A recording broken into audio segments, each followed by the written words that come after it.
Desde que López Obrador tuvo la certeza de llegar a la presidencia de la República, buscada afanosamente durante 18 años, considerando los pronósticos electorales que le eran marcadamente favorables, empezó a manejar el concepto de la Cuarta Transformación, 4T, sin explicar su significado, equiparándose personalmente a la continuidad de los otros tres movimientos que signaron la historia de México y que son indiscutibles. El primero fue el Movimiento por la Independencia Nacional. El segundo, las leyes de reforma. Y el tercero y último, la Revolución Mexicana, que además del significado que tuvo en nuestra historia, se le consideró como el primer movimiento social en el mundo del siglo XX. Pero, ¿cuál es el significado de la 4T? ¿Cuál fue el planteamiento, digamos, aterrizado de López Obrador? Hasta la fecha, ese término va y viene en todos los discursos, pero inexplicablemente nadie ha cuestionado en qué consiste, con argumentos consistentes, serios y bien fundamentados. Solo se habla de un movimiento de transformación del país, sin fijar metas asequibles de un cambio profundo que mejore las condiciones económicas y sociales del pueblo de México. Las obras insignia del régimen obradorista son, antes que esperanzadoras, muy preocupantes, pues se trata de proyectos técnicamente destructores de la naturaleza y altamente contaminantes, como es el caso de la refinería Dos Bocas en Tabasco, emblema de las energías sucias, cuando el mundo moderno tiene la mirada puesta en el futuro con las renovables, aquellas que no ensucian la atmósfera y que el territorio nacional es inmensamente rico en posibilidades de aprovechar ese beneficio.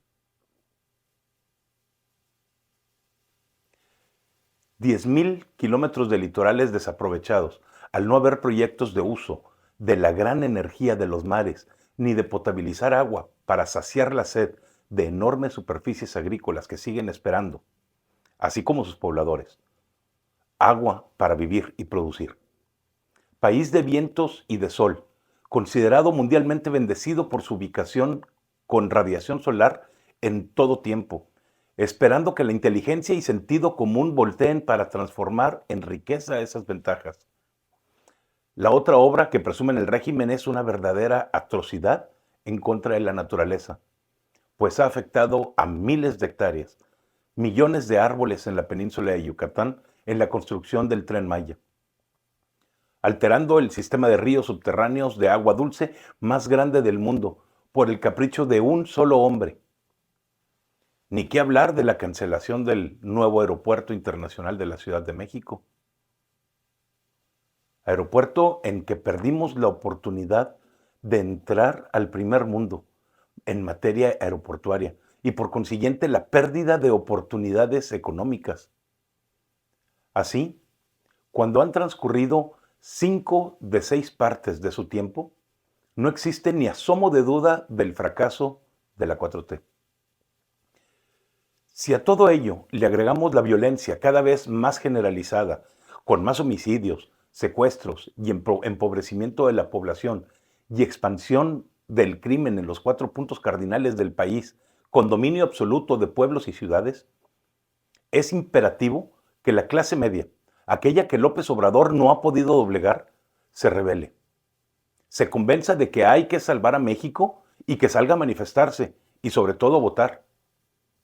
La 4T es un proceso perverso que pretende entronizar a México en un modelo social y económico que ha demostrado su fracaso en los países que lo han adoptado.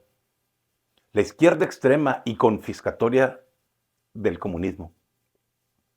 Desde que Fidel Castro recomendó a uno de sus discípulos, Hugo Chávez, de Venezuela, tomar medidas para perpetuarse en el poder, varios líderes de América Latina se sintieron atraídos por esa tesis de control ideológico, confiscatorio y brutal. Entre ellos, López Obrador, cuando apenas incursionaba como aspirante a dirigir el PRD. En julio de 1990, Castro le dio el mismo consejo a otro izquierdista, Luis Inácio Lula da Silva, líder sindicalista de Brasil.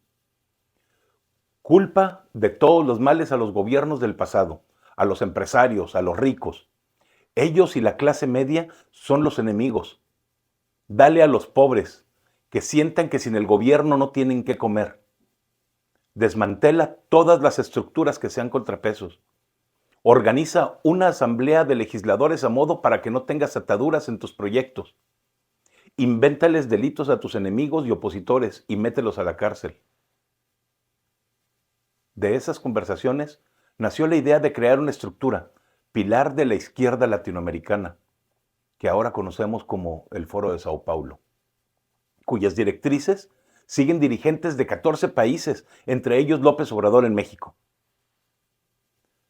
A la luz de los últimos acontecimientos y medidas desesperadas del presidente de México, como el control sobre legisladores en ambas cámaras, el ataque sistemático en contra de la Suprema Corte de Justicia de la Nación, la intención de usar todo el poder de la presidencia en contra de los opositores y a favor de los intereses de Palacio, y tener elecciones a modo, no hay duda que la 4T es tener al Foro de Sao Paulo en casa y que la famosa transformación es el establecimiento del comunismo en México.